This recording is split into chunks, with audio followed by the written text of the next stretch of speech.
సికింద్రాబాద్లోని doctor Narayana college of hotel management లో 100% job guarantee 966365 Putta Narasimha Reddy గారు ఇదే కమలాపురంలో ఒక్కసారి ఎమ్మెల్యేగా గెలవాలని కలలు కన్నారు. పోటీ చేశారు, 4 సార్లు ఓడిపోయారు. కానీ మొదటి ప్రయత్నంలోనే మీరు ఇలా విజయం సాధించి అలా అసెంబ్లీలోకి అడుగు పెట్టారు. ఎలా ఉంది ఆ కిక్? మీరు అన్నట్లు ఉంది, కానీ ఎక్కడో చిన్నది ఆయన ఏంటి ఇంకా బాగుండేదని ఒక చిన్న ఫీల్ అయితే ఉంది మాకు. నాన్నగారికి పార్టీ అధిష్టానంతో టికెట్ ఇవ్వాలని మొదట అనుకుంది.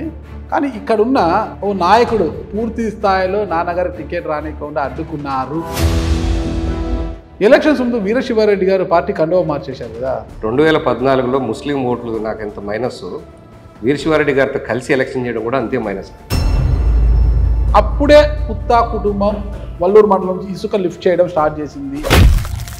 ఇండస్ట్రీస్ని తీసుకురావడంలో మీ పాత్ర ఎలా ఉండబోతుంది? అసలు ఒక ప్లాన్ ఉంది, ఇంకా డీటెయిల్గా కూర్చోవాలి. ప్లాన్ ప్రకారం తీసుకొస్తారు అంటే ఏమైనా పథకం ఏమైనా అంటే ఇన్ని ఇండస్ట్రీస్ తీసుకొస్తే మాకు ఇంత కమిషన్లో వచ్చే అవకాశం ఉంటుంది, బాగుంటుంది. తప్పుగా ఎక్స్పెక్ట్ చేస్తారు. మేము ఈ రోజు డబ్బు కోసం రాలేదు. ప్రమాణం చేయగలరా? పుత్తా ఫ్యామిలీ అంటే కొడతారబ్బా, వీళ్ళు ఫ్యాక్షన్ ఉంది. మా జోలికి వస్తే గమ్మునుండం అనేది తెలుసు. మీ పేరు చిరస్థాయిగా నిలబడిపోవాలి అని అనుకుంటే అసలు ఏం చేయాలనుకున్నారు కమలాపురం నియోజకవర్గంలో? నాకు ఆయన ఎక్స్ట్రా సపోర్ట్ ఇస్తా నీకు అని ఒక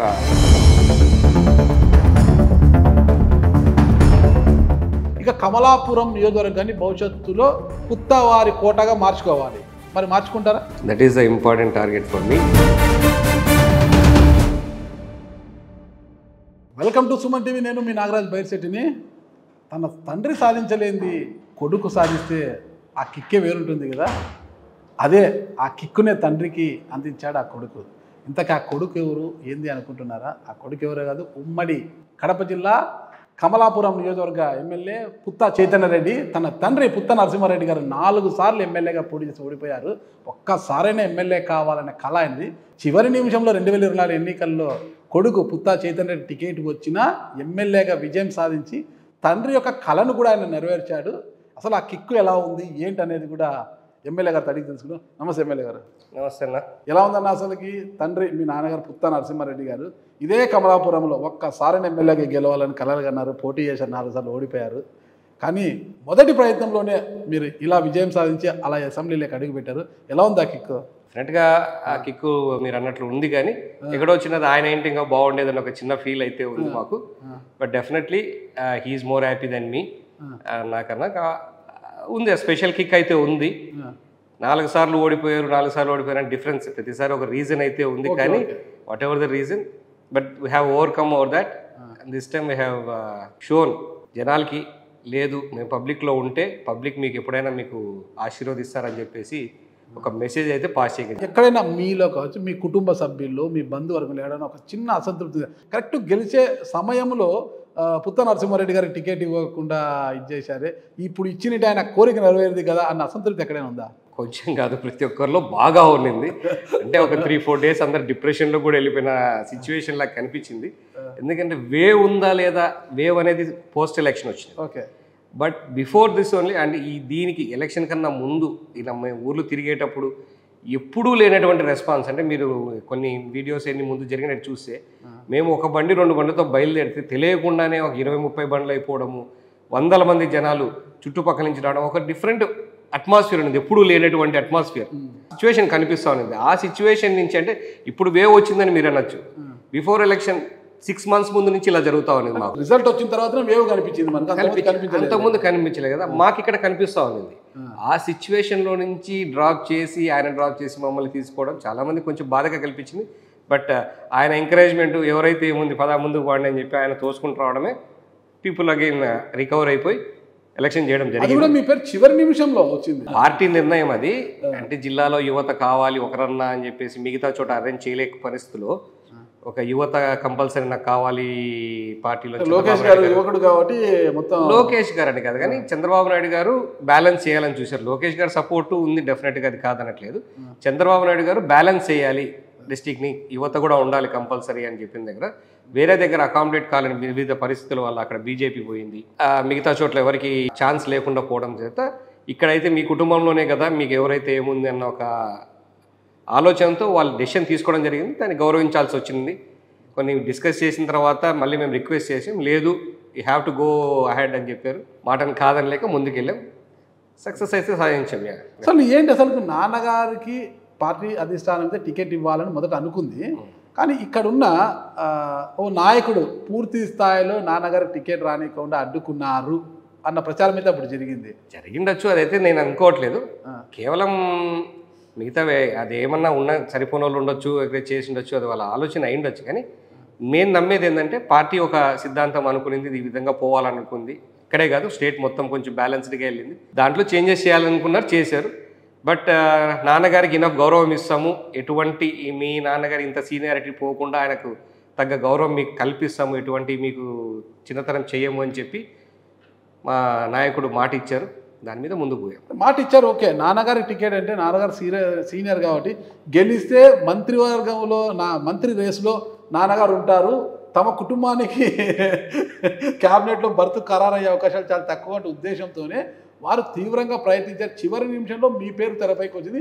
మీరు ఎలాగో జూనియరే కాబట్టి పెద్ద పోటీ ఉండదని భావించిన తర్వాతనే మీకు టికెట్ వచ్చిందంటారు, అవునా? ఆ క్యాల్కులేషన్స్ ఎన్నున్నా మా సార్ అయితే దానికి బోల్తో పడడానికి నేను అనుకుంటున్నా. చంద్రబాబు నాయుడు గారు ఆ ఈక్వేషన్స్ ఎవరిని చెప్పినా కూడా ఆయన ఈక్వేషన్స్ అనుకుంటే లాస్ట్ మూమెంట్ కూడా ఉన్నింది.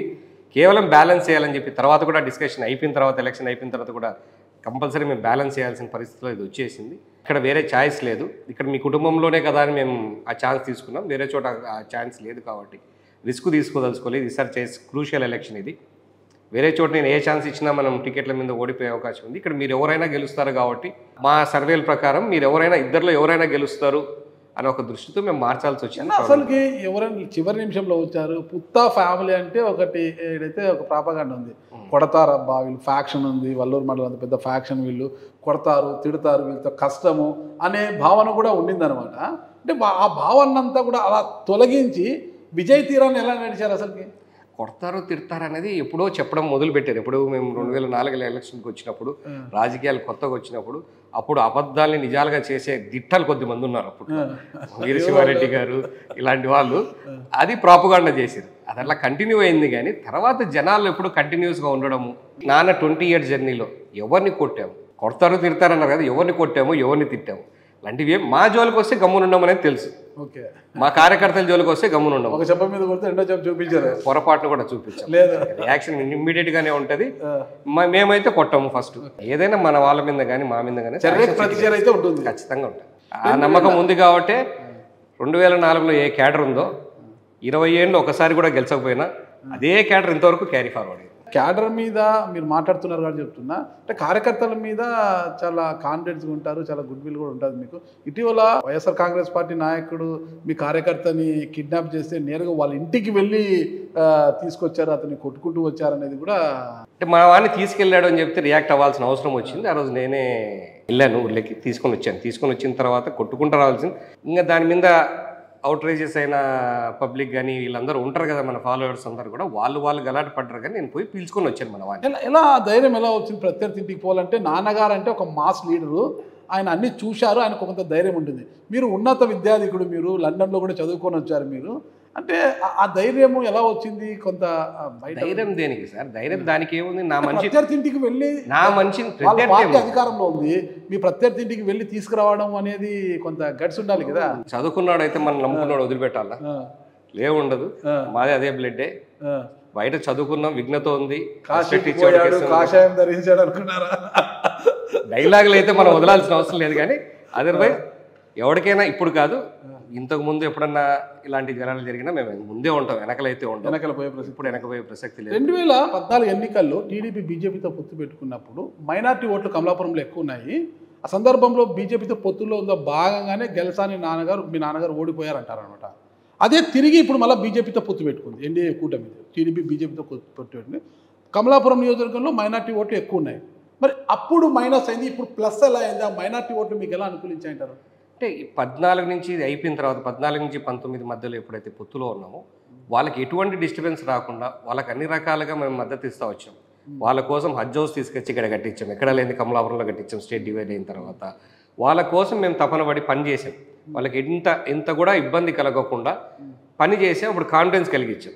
ఆ కాన్ఫిడెన్స్ క్యారీ అయింది. ఎప్పుడైనా మనం చేసే వర్క్ మనకి ఇంకో రోజైనా చూపిస్తుంది. ముందు ఆ రోజు మనల్ని నమ్మలేదు, పని చేసే బీజేపీతో పాటు పోయింది. బట్ పోయినా కూడా మనల్ని పట్టించుకున్నాడు, మనల్ని ఇబ్బంది లేకుండా పనులు చేసి పెట్టాడు కాబట్టి నెక్స్ట్ టైం వాళ్ళు మనకు క్యారీ అవుతారు. ఒక ఆరోపణ అయితే ఉంది, మీరు అధికారంలోకి వచ్చి రాగానే అంటే అభివృద్ధి, నిన్న జిల్లా పరిషత్ మీటింగ్లో మీరు నేషనల్ హైవే పైన కమలాపురం ఫ్లైఓవర్ గురించి ప్రశ్నించారు. చాలా సంతోషించదగ్గ విషయమే అదంతా. పాపాగ్ని నది నుంచి మనకు బ్రిడ్జ్ అడిగారు, ఓవర్ బ్రిడ్జ్ అడిగారు, మీరు చాలా సంతోషం. అభివృద్ధి మాటున మీరు కొన్ని స్కూళ్ళ మీద ఉక్కుపాదం మోపుతున్నారు. వచ్చి రాగానే ఒక 3 స్కూళ్ళను క్లోజ్ చేయించారు. ఒకటే స్కూల్ అండి, ఒకటే స్కూలా? ఒకటే స్కూల్ క్లోజ్ చేయించడం మేమేం చేయించలేదు.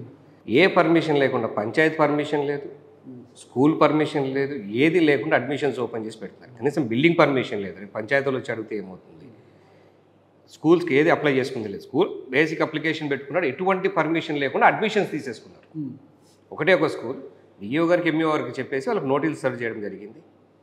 నోటీస్ సర్వ్ చేసిన తర్వాత అతడు మళ్ళీ మా దగ్గరికి రావడం జరిగింది. మీరు పర్మిషన్లు తెచ్చుకొని నేను స్కూల్ ఓపెన్ చేసుకొని చెప్పాను. వితౌట్ పర్మిషన్స్ ఏమి చేయొద్దని చెప్పాను. ఉక్కుపాదం ఏమి మోపడానికి లేదు. ఒక ఎగ్జాంపుల్గా ఏంటంటే మధ్యలో తీసుకుపోయిన తర్వాత ఇక్కడ మాకు పర్మిషన్స్లో ఇంకో స్కూల్ మీద పెట్టి ఎగ్జామ్స్ రాపిస్తాం, ఇంకో స్కూల్ మీద, ఇట్లాంటివి జరిగి ఉన్నాయి ముందు. అవన్నీ ఉండకుండా ఉండడానికి మా నోటీస్కి వచ్చింది ఒక స్కూల్ గురించి. ప్రతి స్కూల్ ముందు కూడా యాక్షన్ తీసుకోవాలని చెప్పిన. మిగతా స్కూల్ అన్నిటికీ కూడా పర్మిషన్స్ ఉన్నాయి, బేసిక్ పర్మిషన్స్ ఉన్నాయి, దీనికి లేదు అని చెప్పిన దాని మీద యాక్షన్ తీసుకున్నారు. ఉక్కుపాదం అనేది అయితే కాదు. అంటే బయట మరి ఆరోపణ అనిపిస్తుంది, ఎవరు అధికారంలో ఉన్నా వారికి ఆ స్కూల్ నుంచి కొంత ఫండింగ్ వస్తుంది, ఆ పార్టీ ఫండ్ అనేది కొంత ఇస్తుంటారు, అందులో భాగంగానే దాన్ని ఆశించే క్లోజ్ చేయించారనే ఆరోపణ బయట వినిపిస్తుంది. పొరపాటున కూడా అంత చిల్లర విషయాలకు మేము పోము. ఇప్పుడు కాదు, ఇప్పుడైనా చూసుకోండి. These are cheap. మేము ఎక్కడే కానీ అలాంటి ఇప్పుడు కూడా చేయం. మాకు కరప్షన్ లేదనే పేరు చాలా ఉంది. మీకు తెలుసో లేదో మళ్ళీ ఒక్కసారి ఎంక్వైరీ చేయండి. అసలు చిల్లర లేదు అనడానికి మీరు ఇంతవరకు అధికారంలో లేరు. అధికారం ఎమ్మెల్యే కాకపోవచ్చు, 14 నుంచి 19 అధికారంలోనే ఉన్నాం. వీరశివారెడ్డి గారు కూడా ఉన్నారు, సమాంతరంగా వీరశివారెడ్డి గారు కూడా టీడీపీలో ఉన్నారు కొంతకాలం. నాన్నగారు ఉన్నారు, ఆయన ఉన్నారు, ఆయన అంత హవా ఉంది, ఆయన ఉంది. ఇక్కడ ఉన్నప్పుడు మీరు ఏకఛత్రాధిపత్యంగా ఎప్పుడు లేరు, ఇప్పుడు ఉన్నారు. ఉత్తా ఫ్యామిలీ అనేది ఇప్పుడు డైరెక్ట్గా ఉన్నారు. ఏకఛత్రాధిపత్యంగా అంటున్నారు కదా. 14 to 19 కూడా వీరశివారెడ్డి గారు ఉన్నా ఆయన ఏం లేదు. మొత్తం ఇన్ఛార్జ్ మనమే, చూసుకుంది మనమే, అన్ని మన మెయింటెనెన్స్లోనే పోయింది. ఎవరెవరు పక్కన ఏం లేరు. ఆయన ఉన్న డీసీసీ బ్యాంక్ ఇచ్చారు కాబట్టి ఆయనకి ఏం చేయలేదు. కానీ అండ్ మోర్ ఓవర్ మేము రూలింగ్లోనే ఉండాలి, ఇట్లా ఏమైనా దబాయించాలా, డబ్బులు తీసుకోవాలంటే రూలింగ్లోనే ఉండాల్సిన అవసరం లేదు. That is all false allegations. చెప్తున్నాం కదా, అంత చిల్లర పనులు ఎప్పుడూ చెయ్యము. ఇప్పుడు కాదు కదా, చేయలేదు, చెయ్యం కూడా. ఎలక్షన్స్ ముందు వీరశివారెడ్డి గారు పార్టీ కండువా మార్చేశారు కదా, ఇప్పుడు ఏమనిపించింది మీకు? మాకేం కొత్త అనిపించలేదు. మీకు బయట ఆయన వచ్చేటప్పుడు అలాగే అనిపించింది, పోయేటప్పుడు అలాగే అనిపించింది. మాకేం కొత్త కాదు, అది ఆయనకు అలవాటు. అది ఒక సీనియర్ నాయకుడు వెళ్ళిపోతున్నాడు, కొంత ఓట్ బ్యాంక్ వెళ్ళిపోతుంది, ఏమన్నా కంగారు ఆందోళన ఏం కలగలేదా? We are more over happy. నాకు పక్కన శత్రువు లేకుండా డైరెక్ట్గా అటుపక్క ఉంటే నాకు మారడానికి ఈజీగా ఉంటుంది. పక్కన శత్రువు పెట్టుకొని 2014లో ముస్లిం ఓట్లు నాకు ఎంత మైనస్, వీరశివారెడ్డి గారితో కలిసి ఎలక్షన్ చేయడం కూడా అంతే మైనస్. నాకు ఆ రోజు ఓడిపోయాను నేను అంటే పూర్తిగా కారణం నేను ఒక్కడనే కాదు, ముస్లిమ్స్ ఈ పోతాయని పక్కనే పెట్టండి. ఆ రోజు దగ్గరుండి ఆయన మనకు కృషి చేయలేదు. ఆయన సొంత ఊర్లో అన్ని రోజులు వన్ సైడ్ స్టాంపింగ్ జరిగిన బూత్లో జరగాల్సిన మనం కార్యకర్తలు చేయాల్సిన దానికన్నా ఎక్కువ చేసిన తర్వాత కూడా 400 చిల్లర ఓట్లు మైనస్ తెచ్చాడు ఆయన సొంత ఊర్లో. ఎంతవరకు కరెక్ట్ చేసాడు అనుకున్నారు?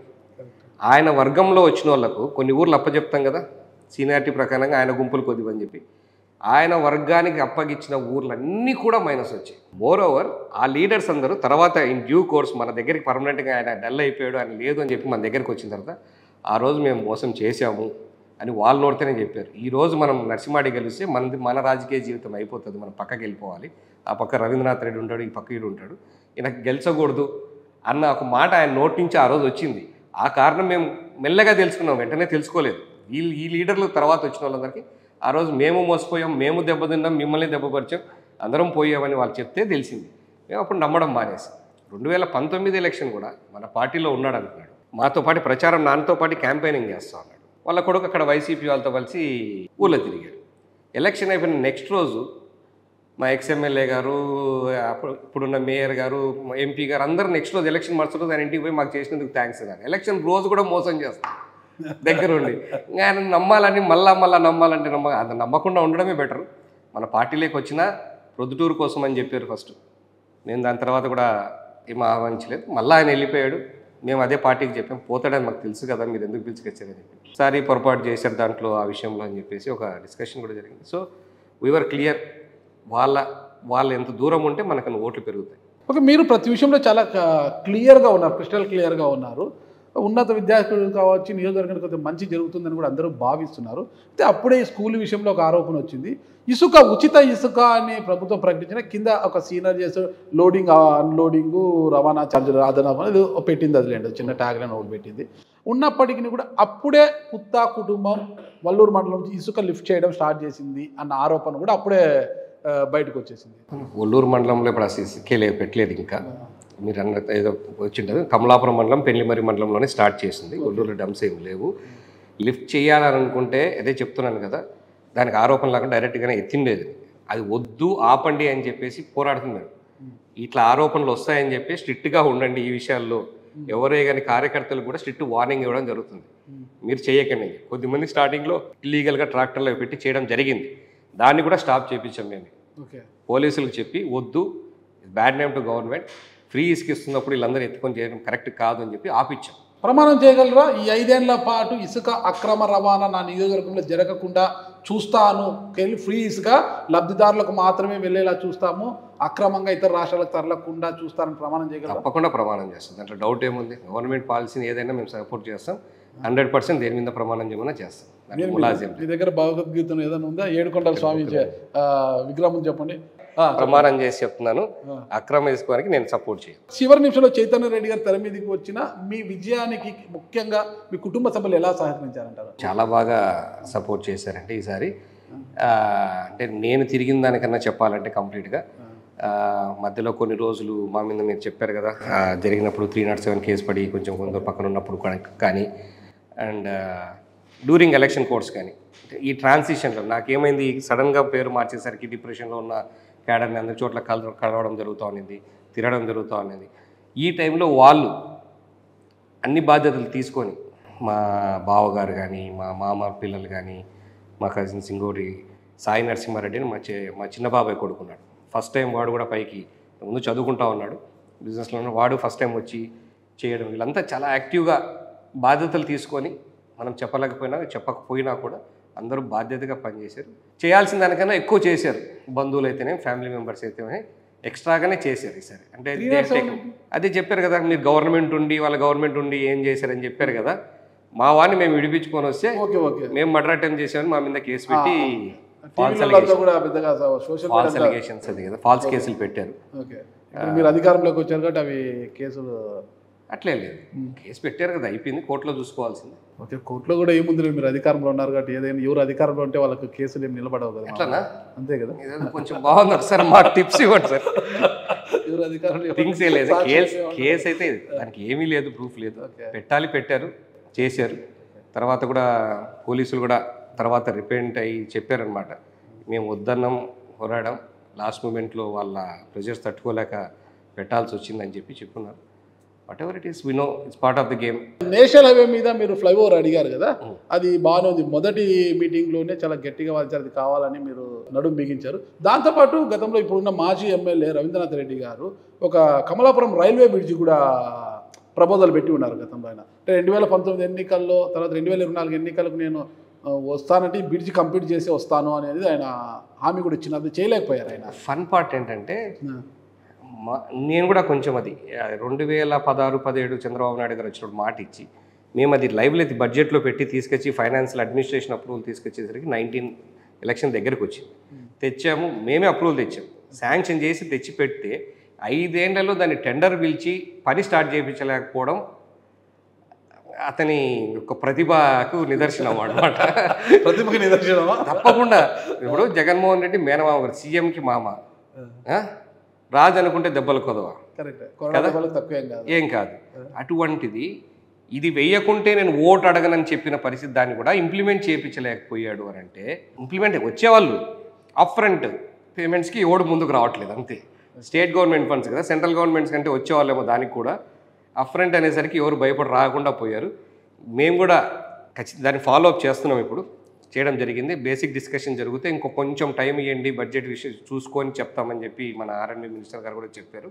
ల్యాండ్ అక్విజిషన్ ఫండ్స్ కొంచెం పెండింగ్ ఉంది, అవి త్రూ అయితే తప్పకుండా మేమే, అప్పుడు శాంక్షన్ చేయించింది మేమే, దాన్ని కంప్లీట్ చేయించింది కూడా మీరేనా? ఇంకా ఖచ్చితంగా 5 ఏళ్ళలో పూర్తి చేస్తారు? 5 ఏళ్ళు కాదు సార్, నేను అంత టైం పెట్టుకోవట్లేదు. అంత టైం లేదా? అంత టైం పెట్టుకోవట్లేదు, సమయం లేదు మిత్రమా. కొంచెం డబ్బు, కొంచెం ల్యాండ్ అక్విజిషన్కి ఫైనాన్స్ కొంచెం క్లియరెన్స్ ఇచ్చేస్తే ఇది కూడా సెంట్రల్ ఫండ్స్, వేరే funds, Gati Shakti railway funds, central funds ఉన్నాయి.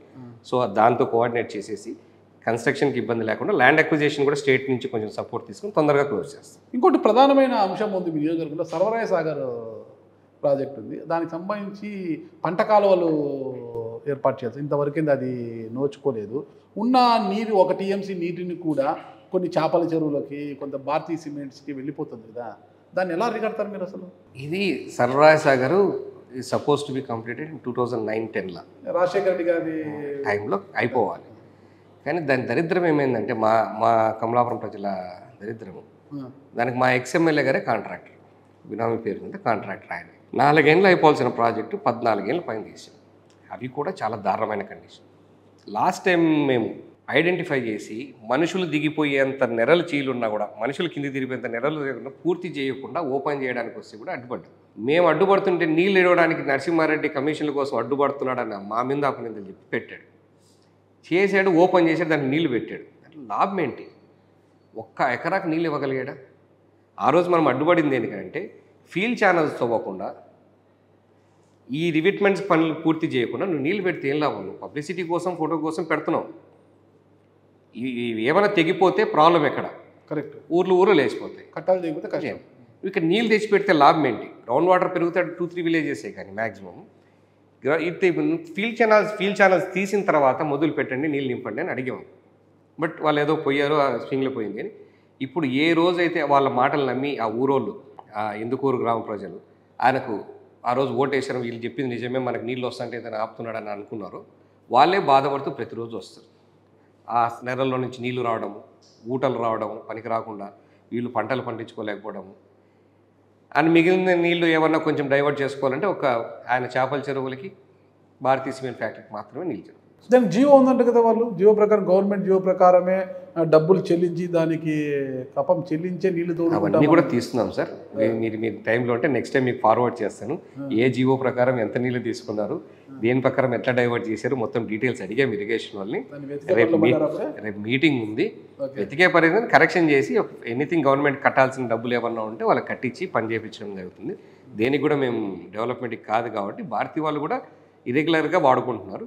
రెగ్యులర్గా చేయించేసి దాని ప్రకారం వాళ్ళకి డబ్బులు మనం ఇరిగేషన్ చూపిస్తే మనకు అవుతుంది. పంట కాలువలు తవ్వించాలి. ఆ పంట కాలువలు తవ్వించే దాని మీద మేము కూడా రేపు మీటింగ్ పెట్టున్నాం. ఎంత తొందరగా పూర్తయితే అంత తొందరగా ఆ 2 మండలాలకి, వీరపనాయనపల్లె, కమలాపురం మండలాలకి దగ్గర నుంచి పంట కాలువల ద్వారా నీళ్ళు ఇప్పించాలి. అది మా ప్రధాన ఎజెండా. దాని మీదే కాన్సన్ట్రేట్ చేస్తాం. ప్రభుత్వ ఆర్థిక పరిస్థితి బాగోలేదు అది అంటున్నారు, మరి ఇవన్నీ జరుగుతాయంటారా? ఏదంటే అప్పుడైతే ప్రస్తుతానికి బాగాలేదు, దాన్ని గాడిన పెట్టాలి, టైం తీసుకుంటుంది. ఈరోజు 5 నెలలకు 6 నెలలకి అయిపోతుంది నేను చెప్పట్లేదు. కాకపోతే ఒక ఎజెండాకు పోకపోతే, ఒక టార్గెట్ పెట్టుకొని పని చేయకపోతే ఎప్పటికీ ఇలాగే ఉండిపోతుంది. రివైజ్ చేసి దీనికి ఎంత కావాలి, దీనికి ఎంత కావాలి, దీనికి ఎంత కావాలి, ఫస్ట్ స్టేజ్ తీసుకుంటే ఎంతవరకు పని చేస్తుంది, సెకండ్ స్టేజ్ మిగతా ఎంతవరకు వస్తుంది, అట్లా ఒక డీటెయిల్ ప్లాన్గా చేసుకొని ఎక్కడ బడ్జెట్స్ ఎంత కావాలి, లిమిటెడ్ బడ్జెట్స్లో ఎంత పని చేయగలం అని చెప్పేసి ఒక ప్లాన్ కోసం డిస్కషన్ పిలుస్తున్నాం. అవన్నీ అయిన తర్వాత మా సీఎం గారి దగ్గర ఒకసారి ప్రజెంటేషన్ చేసి ఎంత తొందరగా అయితే ఏదో నాకు ఆయన ఎక్స్ట్రా సపోర్ట్ ఇస్తా నీకు అని ఒక మెసేజ్ ఇచ్చాడు, ధైర్యం చెప్పాడు భుజం తట్టి. నామినేషన్ తర్వాత నీకు బాగా చేసుకో. అదే ధైర్యంతో ఇంకొక పని కూడా జరిగాడు. కొప్పర్తి కూడా మీ పరిధిలో ఉంది కాబట్టి గతంలో పెద్ద అంటే ప్రభుత్వాల్లో కొన్ని పరిశ్రమలు మాత్రమే అక్కడికి వచ్చాయి, పెద్దగా రాలేదు. అయితే అక్కడ కొన్ని ఇష్యూస్ కూడా జరిగాయి. ఒక దాదాపు 420 ఎకరాల దాకా డాటెడ్ ల్యాండ్లో పెట్టేయడము, ఆ ఇష్యూతో పరిశ్రమలు ఏం అడిగి రాకపోవడం, ఇష్యూస్ వల్ల ఏం రాలేదు. ఇప్పుడు కొప్పర్తిని ఇండస్ట్రియల్ కారిడార్గా పెట్టారు కదా, ఇండస్ట్రీస్ని తీసుకురావడంలో మీ పాత్ర ఎలా ఉండబోతుంది అసలుకి? ఇంతకుముందు కూడా వచ్చిన దానికి కొన్ని వచ్చినవి యూటిలైజ్ చేసుకోలేకపోయారు. టెక్స్టైల్ పార్క్ సెంట్రల్ వాళ్ళు ఇస్తామని చెప్తే సీఎం గారు సొంత జిల్లాకి పెడితే వాళ్ళు 1000 acres ఐడెంటిఫై చేసి ఇక్కడ ఆఫీసర్లు అందరూ పెడితే ఫాలో అప్ చేసుకోలేకపోగొట్టుకున్నారు. కరికాల వనవలం గారు ఇప్పుడు సెక్రటరీ గారు ఉన్నారు, అని చెప్పేసి ఎఫెక్టివ్గా ఫాలో అప్ చేసుకోక అన్ని ఫెసిలిటీస్ ఉండి ఇక్కడికి వస్తుందని ఆల్మోస్ట్ ఫైనల్ అయిన టైంలో పోవడం ఇలా బాధాకరం. అట్లాంటి ఛాన్సెస్ మేము మిస్ చేయం. ఏ ఆపర్చునిటీ వచ్చినా క్యాచ్ చేస్తాం, ఇంకా ముందుకు పోయి ఆపర్చునిటీస్ తీసుకొచ్చేదానికి ప్రయత్నం చేస్తాం. మీరన్న డాటెడ్ ల్యాండ్స్ ఈ ఇష్యూస్ ఉన్నాయి కదా, పిఓటీ ల్యాండ్స్ అని చెప్పేసి దాని సొల్యూషన్ కూడా ఇప్పుడు డాటెడ్ ల్యాండ్స్ తీసుకొని అప్పుడున్న రూల్ ప్రకారం, అప్పుడున్న చట్టం ప్రకారం 22A రాకముందు చట్టం ఏంటంటే డాటెడ్ ల్యాండ్స్ ఇది గవర్నమెంట్ సెంటర్ అవసరం ఉంటే తీసుకోవడం జరిగింది. ఈ చట్టం రావడానికి ముందు జరిగింది. ఈ చట్టం వచ్చిన తర్వాత అలా ఆక్యుపేషన్ పూర్తిగా తీసుకొని డెవలప్మెంట్ తీసుకోలేదు కాబట్టి కొన్ని ఇష్యూస్ వచ్చినాయి. మేము కూడా ఏదో ఒక అమౌంట్ పే చేసి వాళ్ళ దగ్గర నుంచి తీసుకుందామని చెప్పి ప్రపోజల్ పెట్టున్నాం, డిస్కషన్ జరుగుతుంది. After some time we have to SIT again సార్తో కూర్చొని ఒక క్లియరెన్స్ ఇచ్చి వాళ్ళని క్లియర్ చేయించిపోతున్నారు, పెద్ద ఇష్యూ కాదు. కానీ డెవలప్మెంట్ చేయాలి. ఎక్కడెక్కడ ఇండస్ట్రీస్ ఇప్పుడు వచ్చింది basic Dixon Texport only assembly units వచ్చాయి. వాళ్ళని మేము మ్యానుఫ్యాక్చరింగ్ ఇండస్ట్రీ పెట్టమని చెప్తున్నాం. ఒక మ్యానుఫ్యాక్చరింగ్ యూనిట్ వస్తే యాన్సిలరీ యూనిట్స్ పెరుగుతాయి దాని చుట్టుపక్కల. ఒక ఇండస్ట్రీ, ఒక మంచి ఇండస్ట్రీ ఇలాంటిది యాన్సిలరీ యూనిట్స్ వచ్చాయంటే అట్లాంటివి ఇంకా ఎలక్ట్రానిక్స్ యూనిట్స్ రావడానికి ఛాన్స్ ఉంది. అండ్ టెక్స్టైల్ పోర్ట్ కూడా, టెక్స్పోర్ట్ అనే ఒక కంపెనీ రన్నింగ్లోకి వస్తుంది తొందరలో. దానికి సంబంధించి 1 by 1 దానికి పెట్టుకొని ఒక ప్లాన్ ఉంది. ఇంకా డీటెయిల్గా కూర్చోవాలి. ప్లాన్ ప్రకారం తీసుకొస్తారు అంటే ఏమైనా పథకం ఏమైనా ఉందంటే ఇన్ని ఇండస్ట్రీస్ తీసుకొస్తే మాకు ఇంత కమిషన్లో వచ్చే అవకాశం ఉంటుంది, బాగుంటుంది కదా ఏమన్నా ఉందా? అంత ఆలోచించట్లేదండి ఇంకా లేదా. కమిషన్లో వచ్చే వాళ్ళు ధైర్యంగా రావచ్చు కొప్పర్తికి, ఆ ఉత్సాహికులందరూ కూడా ధైర్యంగా వచ్చి ఇండస్ట్రీస్ పెట్టుకోవచ్చు అంటారా? 100% ఎక్స్ట్రా సపోర్ట్ ఇస్తాం. Okay, everything will be open here. Okay, మీరు ఎంత ఎలాంటి కప్పం కట్టాల్సిన అవసరం లేదు. కప్పం కాదు కదా, చిన్న ఎవరికి కూడా పెట్టాల్సిన అవసరం లేదు. ఫుల్ ట్రాన్స్పరెన్సీ చేస్తాం. గవర్నమెంట్ నుంచి ఏమేమి సపోర్ట్ కావాలో అన్ని రకాలుగా అందిస్తాం. మాకు డెవలప్మెంట్ కావాలి. మా డెవలప్మెంట్ చేస్తే మాకు ఇండైరెక్ట్ కప్పం మాకు వస్తుంది. నాకు 4 హోటల్ పెట్టుకున్న ఇంకో హోటల్ కట్టుకుంటాను, నా హోటల్ బిజినెస్ పెరుగుతుంది. అట్లయినా మనకు పెరుగుతుంది. అంతేగాని పరోక్షంగా లాభం జరుగుతుంది. పరోక్షంగా లాభం జరుగుతుంది. దాంట్లో నుంచి మనం తీసుకోవడం వల్ల మేమైతే మీరు తప్పుగా ఎక్స్పెక్ట్ చేస్తున్నారు. మేము ఈ రోజు డబ్బు కోసం రాలేదు. నేను ఎక్స్పెక్ట్ చేసేది కాదు. బయట కూడా టాక్ అది లేదు. మీరేదో అన్నారు మామూలుగా ఎవరైనా అధికారంలో ఉంటే ఎవరు ఇండస్ట్రియలిస్టులు అడిగి రావాలంటే ఖచ్చితంగా ఆ ఎమ్మెల్యే ఖచ్చితంగా ఆశిస్తాడు. అది ఆనవాయితీగా జరుగుతుంది చాలా చోట్ల. దానికి మీరు అతిథులు కాదా అని అడిగాను, మీరు తీసుకోనని చెప్తున్నారు. నేను ఎక్స్పెక్టేషన్ కాదు, ఇంకోటి నేను అడగడం లేదు. సర్వసాధారణంగా రాష్ట్రంలో జరుగుతుంది. అది ఎక్కడికైనా రావాలంటే భయపడిపోతారు. ఫస్ట్ వ్యాపారస్తులు భయపడిపోతారు.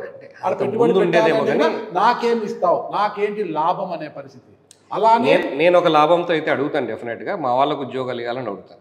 లోకల్ ప్రిఫరెన్స్ ఎక్కువ ఇవ్వాలని చెప్పి అడుగుతాను. ఆ లాభం తప్ప నేను వేరే లాభం ఎక్స్పెక్ట్ చేయదలుచుకోలేదు. నాకు డెవలప్మెంట్ కావాలండి. ఎందుకంటే గతంలో చాలా పరిశ్రమలు ఇక్కడ అలాంటి బెదిరింపులకు బెదిరే పక్క రాష్ట్రాలకు వెళ్ళిపోయారు. 100% మీరు అందులో భాగంగా అడిగిన ప్రశ్న అదంతే. 100% మీరు చెప్పింది 100% సేమ్. ఆ టైమ్స్ ఇప్పుడు లేవు. ఇప్పుడున్న ఈ కాలంలో తెలుగుదేశం ప్రభుత్వం కాలంలో మేము ప్రో ఇండస్ట్రీస్, ప్రో డెవలప్మెంట్. మిమ్మల్ని ఎవరు వచ్చినా మేము ఎంకరేజ్ చేయాలి. మీ ఎవరైనా ఇబ్బందులు పెడుతుంటే కూడా మేము క్లియర్ చేసి పెడతాం. ఒక ఉన్నత విద్యార్థి కూడా అయినా మీరు ఇక్కడ ఎమ్మెల్యే కావడం అనేది కూడా కమలాపురం నియోజకవర్గాలకు కొంచెం మంచి జరుగుతుందని ఎవరైనా ఆశిస్తారు. ఎందుకంటే ఆలోచన వేరే ఉంటుంది. యువరక్తం, మీరు యంగ్స్టర్, బాగా చదువుకున్న వాళ్ళు, విదేశాలకు వెళ్ళి వచ్చింటారు. కొద్ది ఆలోచన కావచ్చు, అభివృద్ధి మీద ఒక ఆకాంక్ష కావచ్చు, ఇంకోలా ఉంటుందంటే ఎవరైనా ఆశిస్తారనమాట. అది చేస్తే ఖచ్చితంగా భవిష్యత్తులో ప్రజలు మిమ్మల్ని ఆదరిస్తారు. అంటే ఈ మొన్నటి వరకు కూడా ఇక్కడ మీ కుటుంబాన్ని ఆదరించని ప్రజలు ఈరోజు మిమ్మల్ని ఆదరించారంటే ఇక కమలాపురం నియోజకవర్గాన్ని భవిష్యత్తులో పుత్తవారి కోటగా మార్చుకోవాలి. మరి మార్చుకుంటారా? That is the important target for me. పుత్తాల కోట అనే పదం పక్కన పెడితే ఇంకెప్పుడు నేను ఇది చేస్తాను అది చేస్తాను ఓటు చెప్పక మన పనే మనకు ఆన్సర్ చెప్పాలి. నేను పోయి నమస్కారం పెట్టి మాకు ఓటు వేయండి, ఓటు వేయించుకునే పొజిషన్కి తెచ్చుకోవాలనేది మా ఆలోచన. ఇండైరెక్ట్గా 10 మందికి ఉద్యోగాలు ఇప్పించాలి, ప్రతి ఎకరాకు నీళ్లు పండించాలి. ఆ 2 పనులు నేను చేసి పెట్టానంటే ఇనిషియల్గా ఓట్లు అవే వస్తాయనేది నా నమ్మకం. సో దాని పైన వర్క్ చేస్తాను. వీటితో పాటు ప్రజలకు నిత్యం అందుబాటులో ఉండడానికి ఏదన్నా కార్యక్రమాలు ఏమన్నా పెడుతున్నానండి. ఇప్పుడు ఇనిషియల్గా ఏంటంటే బ్యాక్లాగ్ వర్క్స్, చాలామంది చాలా రోజుల నుంచి వెయిటింగ్ చేస్తున్న చిన్న పనుల కోసం మీద పడడం కంటిన్యూస్గా టైం అయిపోతుంది. అండ్ బేసిక్ డిపార్ట్మెంట్స్ రివ్యూస్ దీని మీదే పడుతుంది. 1-2 months తర్వాత డెఫినెట్గా నేనే విలేజెస్ విజిట్ చేయడమా, ఒక టైమ్ లైన్స్ పెట్టుకొని certain days of week or certain days of month డైరెక్ట్గా విలేజెస్కి వెళ్ళి వాళ్ళ దగ్గర నుంచే ఏమైనా సమస్యలను తీర్చుకోవడం ఇట్లా ప్లాన్ చేస్తున్నాను. డెఫినెట్గా ఇన్ ఫ్యూచర్ ఆ ప్రోగ్రామ్స్ కూడా ఉంటాయి. ఇండివిజువల్గా బయటకు వెళ్ళిపోవడం, we don't SIT here, will work in the field అనేది చూపిస్తాం. గతంలో నాన్నగారు నాసిరకం ఎరువుల అంశం పైన రవీంద్రనాథ్ రెడ్డి గారి మీద కేసు పెట్టి ఉన్నారు. ఆ విషయం మళ్ళీ ఎంతవరకు వచ్చిందంటారు? ఇప్పుడు మీ నాన్నగారు కేసు పెట్టలేదు, అప్పుడు దొరికాయి, సీజ్ చేశారు. మళ్ళీ ఏదో కాంప్రమైజ్ చేసుకున్నారు. కేసు ఇంకా నడుస్తున్నట్లుంది. I'm not sure particular. Forgery సంతకం మీద 420 కేసు కూడా ఒకటి నమోదు చేయించారు కదా. ఇవన్నీ కూడా ఇప్పుడు దాని కింద ఏమేమి వస్తాయి అన్నీ ఉంటాయి.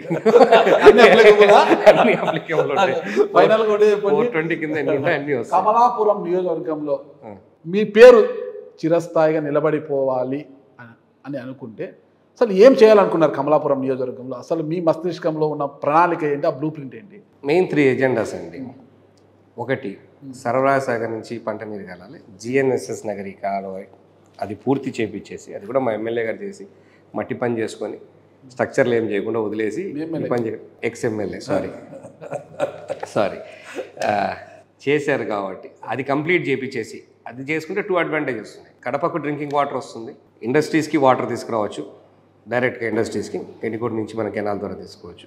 గ్రావిటీ మీద ఎక్స్ట్రా పంప్ చేయకుండా గ్రావిటీ మీద వచ్చేటివి. మా మిగిలిన 4 మండలాలకు కూడా అక్కడి నుంచి పంట కాలువలతో వేసి మొత్తం అన్ని మండలాల్లో పంట కాలువల ద్వారా నీళ్ళు అందించచ్చు. ఈ 2 ప్రాజెక్ట్స్ పూర్తయితే సర్వరాయ సాగర్ కెనాల్ పూర్తి, జిఎన్ఎస్ఎస్ పూర్తయితే ఆ 2 ప్రధాన అజెండా.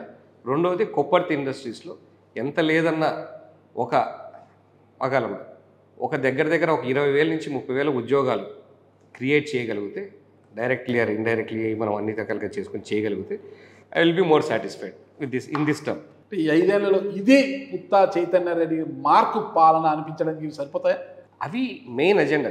జనరల్ పబ్లిక్ అందరికి మంచిగా డే టు డే ప్రాబ్లమ్స్ ఏమొచ్చినా, చిన్న ఇష్యూస్ ఏమొచ్చినా, వాళ్ళ రోజువారీ ఇష్యూస్ ఏమొచ్చినా, ప్రజలకి సంక్షేమ పథకాలు అందించడంలో కానీ వాళ్ళకి ఏమైనా ఇష్యూస్ వస్తాయి అవన్నీ సార్ట్అవుట్ చేసి ప్రతి ఒక్కరు అర్హులైన వాళ్ళందరూ సంక్షేమం లబ్ధి పొందాలి. ఆ ఇష్యూస్ డైలీ ఉంటాయి, అవి సార్ట్అవుట్ చేయాలి. అవన్నీ చేసుకుంటేనే మార్క్ వస్తుంది. ఇవి చేయించినా కాబట్టి అవి కూడా చేయించాలి.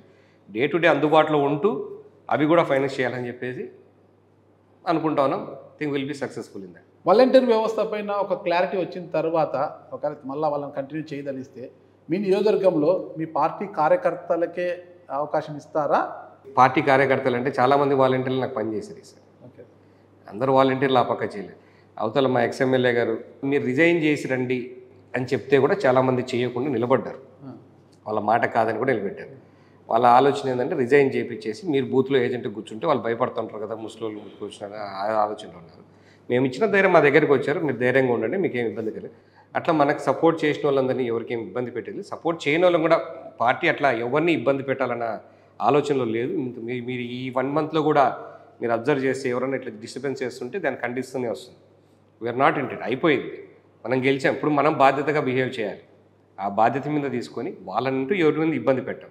ఎక్కడన్నా ఖాళీలు ఉన్నాయి, ఎవరికన్నా ఉన్నాయి, దాన్ని ఏ విధంగా చేసుకుంటారంటే కార్యకర్తలు కాదు కానీ ఎవరెవరు ఎలిజిబుల్ ఉన్నాయి, రియల్గా రిక్వైర్మెంట్ ఉండి పని చేయగలరని నమ్మకం ఉన్న వాళ్ళు ఎవరైనా కూడా తప్పకుండా సపోర్ట్ చేస్తాం.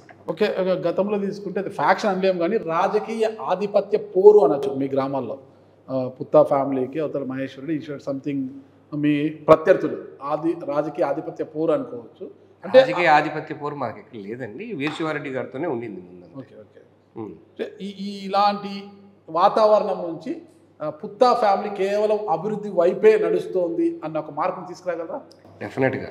ఓకే, మీరు చూసిన నెక్స్ట్ ఇంటర్వ్యూ అంటే మనం ఈ నెక్స్ట్ ఇంటర్వ్యూ మధ్యలో ఎప్పుడో జరుగుతుంది కానీ నెక్స్ట్ ఇంటర్వ్యూ మళ్ళీ రేవులోకి వస్తారు. నేను చేసినప్పుడు నేను ఇవి చేశాను చేయించుకొని చెప్పే పరిస్థితిలో నేను ఉంటాను నా నమ్మకం. ఒక పని ఫస్ట్ మీరు పూర్తి చేయబోయే పని ఎన్ని రోజుల్లో పూర్తి చేయబోతున్నారు? మీరు వచ్చిన తర్వాత ఇదే నా మొట్టమొదటి పని నేను చేసేది పూర్తి చేశానని చెప్పడానికి. నేను అదే చెప్తున్నాను, it is too early to say this. నాకు ఇంకొక 1 month తర్వాత మీరు చెప్తే ఏది ఎప్పుడు చేయగలను అని చెప్పి ఒక ఐడియాతో వస్తాను. ఎందుకంటే అనలైజ్ చేస్తున్నాను, దీని తగ్గట్టు బడ్జెట్స్ పరిస్థితి ఏమున్నాయి, మేము మంత్రులతో మిగతా వాళ్ళతో సెక్రటరీలతో కలిసిన తర్వాత నాకు ఎంత తొందరగా సపోర్ట్ చేస్తారని ఒక ఐడియా వచ్చిన తర్వాత నేను చెప్పగలను. నా టార్గెట్ అయితే డెఫినెట్గా railway bridge Kamalapuram within 1.5 years 2 yearsలో అయిపోగొట్టాలి. సర్వరాయ సాగర్ కెనాల్ని కూడా ఇమ్మీడియట్గా తెప్పించాలి. జిఎన్ఎస్ఎస్ లేట్ అవుతుంది, డెఫినెట్గా లేట్ అవుతుంది, ఎందుకంటే మెయిన్ కెనాలే పూర్తవ్వాలి కాబట్టి ఇది టైం పడుతుంది. కానీ సర్వరాయ సాగర్ కెనాల్ కూడా తొందరలో చేయాలని ఉంది. అట్లీస్ట్ ఒక 3-4 ఇండస్ట్రీస్ అన్న స్టార్ట్ చేయాలి ఎక్స్ట్రా అని చెప్పేది కూడా ఒక ఇండస్ట్రీ ఉంది. ఎందుకంటే మా భరత్ గారితో కూడా మాట్లాడాం, మినిస్టర్ గారితో. ఇండస్ట్రీస్ మినిస్టర్ మీరు వచ్చినాయి పుష్ చేయాలన్నా మీరు మళ్ళీ కర్నూలు తీసిపోయారు అన్ని కూడా. ఈ రెస్పాండెంట్ పాజిటివ్ ఏదన్నా నేను డిస్కస్ చేస్తాం, పుష్ చేద్దాం.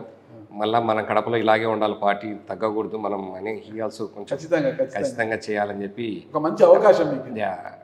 పాజిటివ్ మైండ్తో ఉన్నవాళ్ళు కాబట్టి, ప్రో డెవలప్మెంట్ మైండ్ సెట్ ఉన్నవాళ్ళు కాబట్టి డెఫినెట్గా I think we can achieve. ఫైనల్గా మీ స్టడీస్ అంతా ఎక్కడ జరిగాయండి? నా స్టడీస్ ఇంజనీరింగ్ చెన్నై అండి, ఎంఎస్ యూకేలో చేశానండి. ఏ బ్రాంచ్ చేశారు? బీటెక్ మీరు ఇంజనీరింగ్ కంప్యూటర్ సైన్స్ అండి. ఎంఎస్ ఏం చేశారు? MS business and information technology మీద చేశాను, లండన్. ఆ తర్వాత అక్కడే స్థిరపడి మంచి ఒక వ్యాపారంలోనూ ఉండొచ్చు, అంటే జాబ్ చేస్తూ ఉన్నాను కంపెనీలో. కానీ మీన్ టైం మా చిన్న బాబాయ్ చనిపోవడము, నాన్న ఒక్కడే ఉన్నాడు. అంటే అంతకుముందు నాన్నకు సపోర్ట్గా ఆయన ఉండేవారు. ఆయన చనిపోయిన వెంటనే కొంచెం ఇది ఉండగానే జస్ట్ మూవ్ అయ్యాను. అక్కడి నుంచి ఇక్కడ కంటిన్యూ అవ్వాల్సి వచ్చేసింది, ఫ్లోలో వెళ్ళిపోయింది. ఓకే, హౌస్ వైఫ్ అండి? Housewife and they look after our own business. పిల్లలండి? 2 పిల్లలు, బాబు పాప, 5th class, 2nd class. Happy life. Happy life. ఇప్పుడు కొంచెం అంటే బాధ్యత పెరిగింది. అంటే దిస్ ఈజ్ అన్ఎక్స్పెక్టెడ్ కదా. We are thinking this after maybe 5 years. నాన్న ఇప్పుడు అయిపోతే ఈ టైంలో మనం బిజినెస్ సెట్ చేసుకుంటే తర్వాత ఆ స్ట్రెస్ ఉండదు, బిజినెస్ ఒక స్ట్రీమ్ లైన్ అయిపోతే దట్ ఇంత ప్రాబ్లం ఉండదు అని అనుకుంటా ఉన్న టైంలో అడిషనల్ బడ్జెట్ పని have to take over both the things అని చెప్పేసి కూడా అంతే. ఓకే చైతన్య రెడ్డి గారు, మీ ఫ్యూచర్ గోల్ ఏంటి అసలు? ఫ్యూచర్ గోల్ సార్ ఇంకా దిగేయం పూర్తిగా అంటే ఒకసారి దిగిన తర్వాత serve the public, get a good name. Okay, thank you. పేరు మిగిలిపోవాలి. ఖచ్చితంగా ప్రజల కోసమే ఉన్నాను, ప్రజా సంక్షేమమే నా ధ్యేయము అని ఏడుకొండల స్వామిని చివరిసారిగా ఒకసారి ప్రమాణం చేయండి. మీ కోసం కాదు కానీ నా కోసం చెప్తున్నాను, ప్రజల కోసమే, ప్రజా సంక్షేమం కోసమే ఈ రాజకీయాల్లో ఉంటాను. Thank you. ఏడుకొండల స్వామి మీద ప్రమాణం చేశారు. ఆయన ప్రజల్లో ఉండాలి, ప్రజల మనిషిగా, ప్రజా నేతగా గుర్తింపు తెచ్చుకోవాలి. డెఫినెట్గా ఇప్పుడు ఆయన సపోర్ట్ నాకు పెరుగుతుందని కూడా నేను అనుకుంటాను. 100% పెరుగుతుంది నేను చెప్తాను. థ్యాంక్ యూ అండి. నమస్తే. Thank you.